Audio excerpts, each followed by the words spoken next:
Do you want to be a dungeon master? I know it sounds like a lot of fun, but you may be thinking there's a lot of math and logic and keeping track of things and making sure there's continuity and... Let's stop right there for a moment. It doesn't have to be that way, and I'm going to show you why in this video.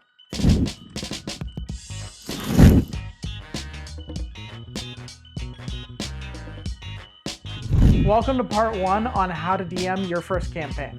I'm Tyler from Nat180, and I've been DMing my current campaign called Midnight Valley now for 4 years. I love D&D, but I've never been a big fan of being a player. As someone who writes scripts and books though, I absolutely love being a DM because it allows me to flex my creative powers and tell stories. The problem I faced though was I didn't really know much about D&D 5e, like at all. But in the grand scheme of things, that didn't really matter because your job as a DM is not to know a bunch of math and stuff, it's to tell a story. Your job as a DM is going to be to guide your players through that story. Think of your campaign as a big valley that your players need to navigate through. The party is going to need help navigating it, but you also want to let them stop to smell the roses or look at a really cool rock formation. Now, we'll talk about railroading in another part, but ideally you should be gently guiding your players through your story. Try not to force anyone to do anything outright. There are also a lot of tools that are going to be able to help you, namely map creators, note-taking tools, and of course D&D Beyond. D&D Beyond is going to have a ton of resources for you to use to create your first campaign, but if you homebrew a lot of stuff like I do, it may be better to start from scratch. That being said, if it's going to be mostly traditional D&D elements, use D&D Beyond. If you want to see a video on how to set things up on there, comment down below and we'll take a look. Now, before you make any maps or character sheets or anything like that, you need to have your story, namely the key details. Where is it going to take place? Who is the main antagonist? What kind of technology is acceptable? Is magic available or even tolerated in your world? Get as many general details down as you can. As cool as it is to have a bunch of intricate details about the political landscape and, all of your trade routes and stuff in your campaign, you just need to get off the ground. A lot of details doesn't necessarily make a good campaign. Your players aren't going to like if you info dump on them either. A good campaign will make players feel like they matter and sprinkle details intermittently. So once you've got that general story down, now it's time to move on. A lot of people like to start out by making a world map for their campaign. So here's how you get started with that. Now, first up, you can draw this in person, but I prefer to do it digitally. There are map making tools all over the internet. If you're looking for something free, you can use something like Asgard, Incarnate, or even a drawing software on your computer. If you're looking for something a little bit more premium, however, Campaign Cartographer and Wonderdraft are also great options. That being said, don't buy anything unless you have a little bit of practice in the free stuff. Make sure your map has important aspects, important landmarks, shops, kingdoms. Make sure to incorporate anything you think is important for your players to know. As you make a larger map though, make sure to consolidate things where it's appropriate. It's better to have smaller submaps for towns where you want to show stores and things like that, while a larger map is a lot better for showing the different regions in your world. This is going to help a lot with continuity.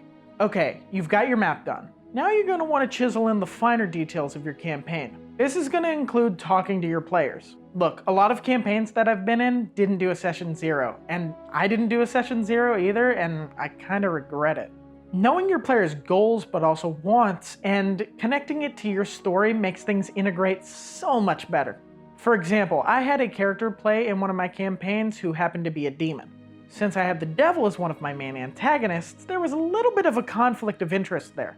This added distrust in the rest of the players, but it also allowed the player who was playing as a demon to build trust in the rest of the party. Inevitably, we came to redemption, and it was awesome. People love when they can relate to a story, so make sure you give them the tools to do so. It's also going to make your story way better overall. Okay, talking to your players is incredibly important, but now that we've got that out of the way, there's one more thing I want to talk about that is crucial before starting your campaign. Before you start your campaign, you need to figure out what the tone of it is going to be. This is incredibly important to having sessions that feel like they're in the right vibe and your players know how to act. So, with that being said, here's what I suggest you determine. Are your sessions going to be serious with humorous moments, or humorous with serious moments? I chose the latter. While I have a very serious story with serious moments, it just doesn't make a whole lot of sense for me to have a campaign where everyone's gonna be all serious and moody all the time. And all of the serious moments stick out a lot more in my opinion. But that might not be your priority. You might want to do more serious roleplay, and if that's the case, then you're gonna want to pick the former. Having a campaign that is mostly serious, but with humorous moments, is an equally fun and exciting way to do your campaign. But make sure you keep that tone consistent, otherwise things can get a little bit weird, and your players might get a little bit frustrated whenever you feel a little bit bad that they're not acting like you're expecting. Remember, you are a liaison for your story. Your players need to feel comfortable. So while it's important for your story to be going good, you need to make sure they're feeling good above anything else. And make sure that the tone you set for your campaign is clear from the very beginning. Now that you have the vibe of your campaign, you're pretty much ready to go. Tune in next time where I'll help you create your first session. This is going to include all sorts of stuff like roles and encounters and battling, and I'm just so excited. And don't forget to comment down below if you have any questions about DMing. If I don't cover something in the video, I want to be able to answer your questions. If you like this video, make sure you show us by hitting like and subscribe and hit the bell for notifications. This will keep you updated with our latest D&D content. We're planning all sorts of stuff, and I can't wait for you guys to see it. Thanks so much for watching. I'm Tyler from Nat180. I'll see you next time. Someone just giggled like 5 seconds ago. Who the was it? I'm Tyler from Nat180, and stop laughing. Stop laughing. I can't read the word valley. You guys have ruined everything for me. That's fine.